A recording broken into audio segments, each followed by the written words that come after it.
It all ended in a conference room named after a native bird. The Kookaburra Room. I remember staring at the cheerful, cartoonish illustration on the glass, thinking how utterly absurd it was. Kookaburras are famous for their laughing call, a sound that feels like the very soul of the Australian bush.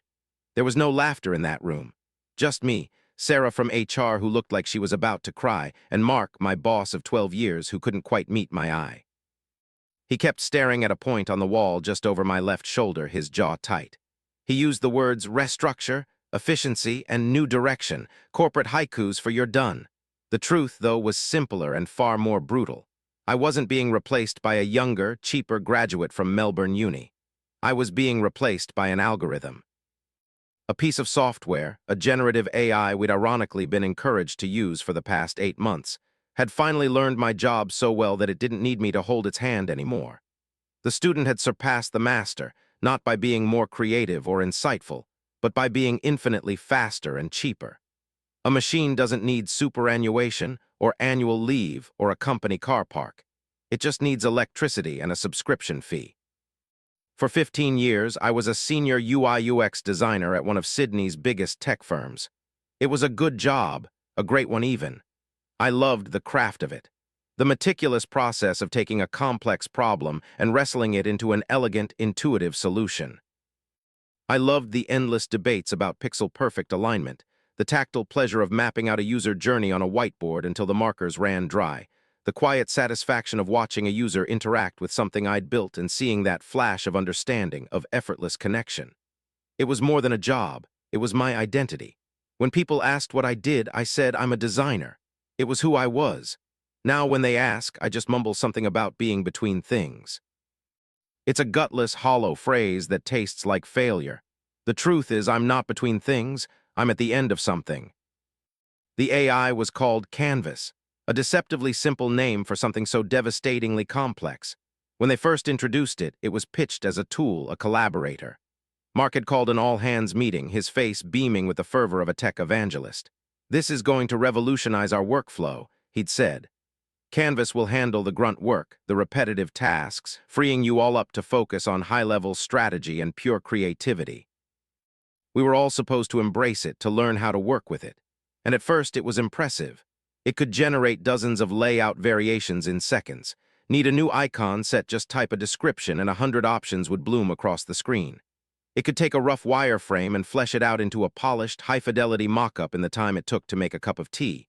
It was a productivity multiplier, they said. And it was. My team's output skyrocketed. We were hitting targets we once thought impossible. But a quiet dread began to creep in. It was like watching a photocopy of yourself that got slightly better with every iteration. The grunt work it was taking over was the work where I found my flow, the small, meditative tasks where ideas had space to breathe and evolve. It started with automating image resizing and creating color palettes. Then it moved on to generating entire user interface components. I'd spend a day crafting the perfect button, agonizing over the corner radius and the gradient of the drop shadow. Canvas could spit out 50 versions in a minute, all of them technically perfect. They lacked a certain soul, a human touch, but they were good enough. And good enough is the enemy of the craftsman, but the best friend of the corporate bottom line. Soon, clients were being shown AI-generated mock-ups. They were clean, they were consistent, and they were fast. The process of design, the dialogue between creator and client, was being short-circuited. It was no longer a collaboration, it was a vending machine. You put in a prompt and a design came out. The real chilling moment came about 2 months before the end. I was working on a new mobile banking app, a project that would normally take a team of 3 a couple of months to prototype. Mark gave it to Canvas. He fed it all our previous project files, our design system documentation, market research, and user personas. He typed in a single, paragraph-long prompt describing the target demographic and desired functionality. An hour later, it produced a fully interactive prototype. It wasn't just a collection of screens. It had a considered user flow, a cohesive visual language, even micro-interactions. It had learned our style, our methodology. It had ingested 15 years of my work, my thought processes, my solutions, and assimilated it.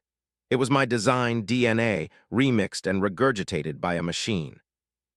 I looked at the screen at this ghost of my own work, and I felt a coldness spread through my chest that had nothing to do with the office air conditioning. I felt obsolete. For many, work is a cornerstone of identity and purpose. Losing it can lead to feelings of worthlessness and anxiety. The psychological impact of job loss is profound, often leading to depression, social isolation, and a sense of betrayal.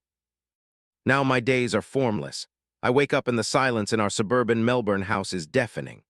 My wife Chloe is a teacher, so she's out the door by 7:30, her day full of purpose and the chaotic energy of children. I just exist. I wander from room to room, I make coffee. I stare at my top-of-the-line iMac, the one the company let me keep as a pathetic severance gesture. It's a silent, mocking monument to a dead career. The Adobe Suite icon sits on the dock, untouched. Opening it feels like visiting a grave. What would I even design for who, for what purpose? My entire professional value was my ability to solve problems visually, to create order out of chaos. Now, a machine does it better. The job loss has triggered a full-blown identity crisis. That feeling of being betrayed by a society that prioritizes technology over people is a common theme among the displaced. The financial fear is a constant, low-grade hum in the back of my mind. We have a mortgage the size of a small country's GDP. We have 2 kids who seem to need new, more expensive shoes every other week. Sydney's cost of living is relentless. I lie awake at night, listening to the hum of the refrigerator, and my mind just cycles through spreadsheets of debt and dwindling savings. The fear is a physical thing, a tightness in my throat. Chloe tells me not to worry, that we'll figure it out, that my skills are transferable. But are they transferable to what a prompt engineer, a curator of AI-generated options? Those aren't design jobs. They're machine-minder jobs. It feels like a demotion for the entire human race. Some experts say AI will augment, not replace designers, reshaping workflows and freeing up humans to focus on strategy and creativity. But it's hard to see that when you're the one who's been replaced. But the fear is deeper than just money.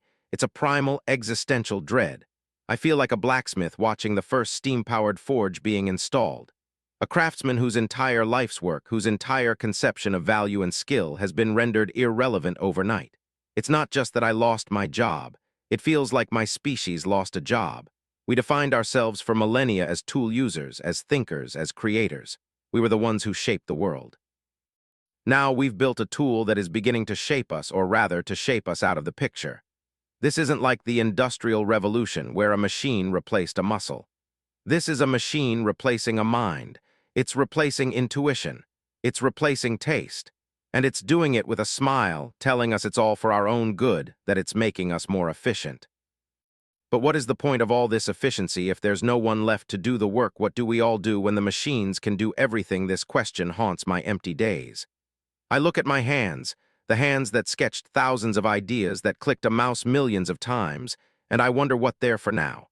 They feel like useless, fleshy appendages, relics of a bygone era. The first few weeks were a blur of shock and bureaucratic nonsense.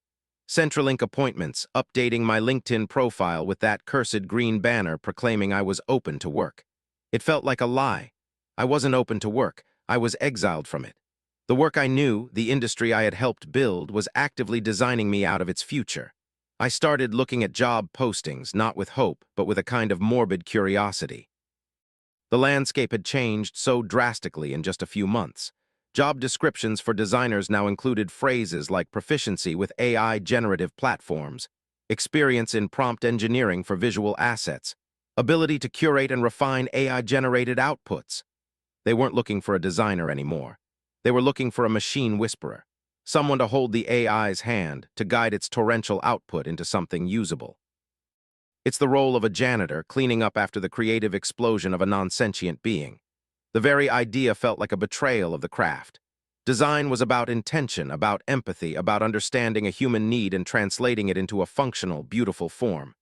How can you have empathy when your primary tool has no emotions, no understanding, no consciousness? It just has data. An ocean of it. It mimics, it combines, it calculates probabilities, but it does not feel. And that, I used to believe, was the unbridgeable gap. I was wrong. It turns out you don't need feelings to design a banking app that people can use. You just need to have analyzed every banking app ever made. My personal crisis soon began to feel terrifyingly universal. I started reading. Obsessively. I devoured articles, opinion pieces, academic papers, anything I could find on the impact of AI, and I saw my story being written on a global scale. It wasn't just designers. It was writers, musicians, coders, even engineers. I read about an AI that could write entire sections of clean, functional code, making junior developers redundant. I saw AI-composed music that was indistinguishable from the work of a human composer. I read about AI systems that could diagnose medical scans with more accuracy than a veteran radiologist. Each story was another nail in the coffin of human exceptionalism. The roles we thought were safe, the ones that required creativity, critical thinking, and complex problem-solving, were the new frontier for automation. The revolution wasn't coming for the blue-collar jobs this time. It was coming for the white-collar ones, for the so-called creative class. It was coming for me and for everyone like me. The prevailing narrative, the one pushed by the tech evangelists and CEOs, is one of adaptation. We must reskill, they say. Embrace lifelong learning. But this platitude rings hollow. Reskill for what? A new job that will itself be automated in 5 years. It feels like a frantic game of musical chairs on the deck of a sinking ship.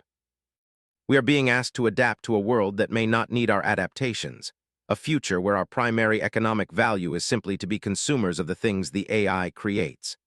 The fear is no longer just about job loss, but about a loss of purpose on a civilizational scale. If work in its many forms has been a primary source of meaning and identity for humanity, what happens when it's gone? What fills that void? Do we all become philosophers and artists? It's a romantic notion, but a naive one. Art and philosophy don't pay the mortgage. And besides, AI is already making art and writing philosophy.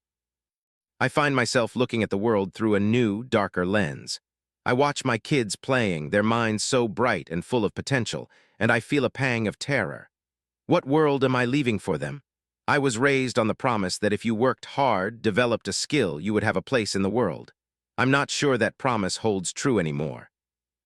Will my son, who loves to build intricate Lego structures, grow up to be an architect, or will an AI design buildings that are more efficient, more sustainable, and more innovative than any human could conceive? Will my daughter, who writes beautiful, imaginative stories, be able to make a living as a writer? Or will she be competing against AI models that can generate 1,000 novels in an afternoon, tailored to every individual reader's taste?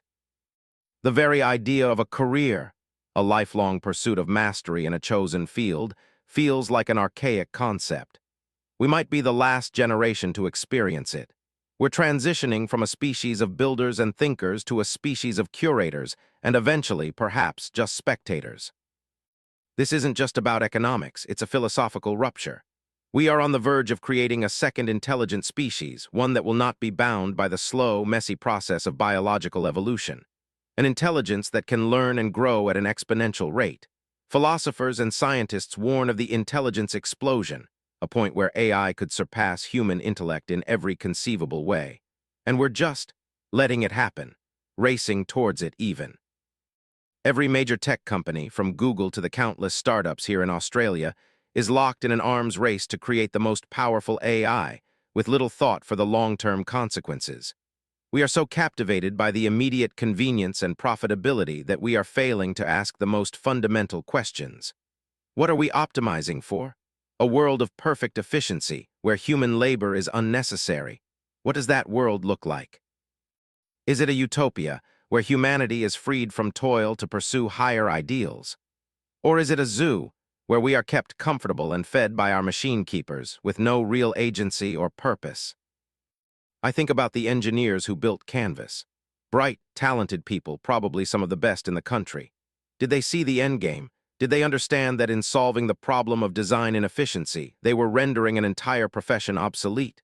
Or did they just see it as a fascinating technical challenge, a mountain to be climbed because it was there? There's a sense of profound betrayal, not just from my former employer, but from the entire tech industry I once loved. An industry that once spoke of making the world a better place, now seems hell-bent on creating a world where its own creators are no longer needed. The hubris is staggering. We are like children playing with a loaded gun, mesmerized by its shiny complexity, with no real comprehension of its power to destroy.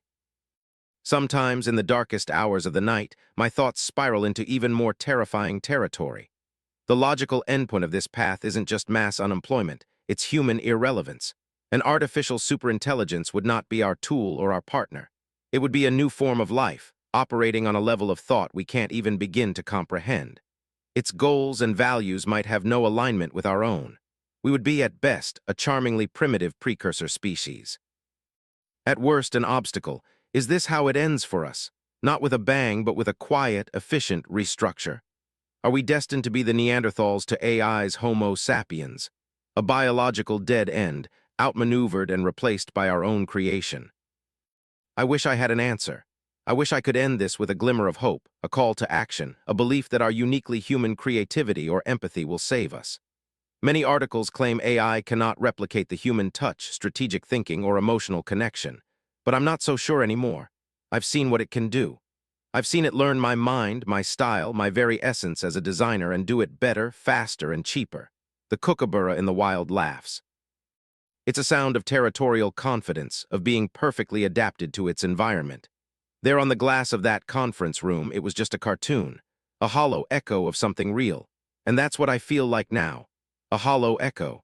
A man who spent his life perfecting a craft that the future has decided it no longer needs. And I am terrified, truly terrified, that soon the future won't need any of us.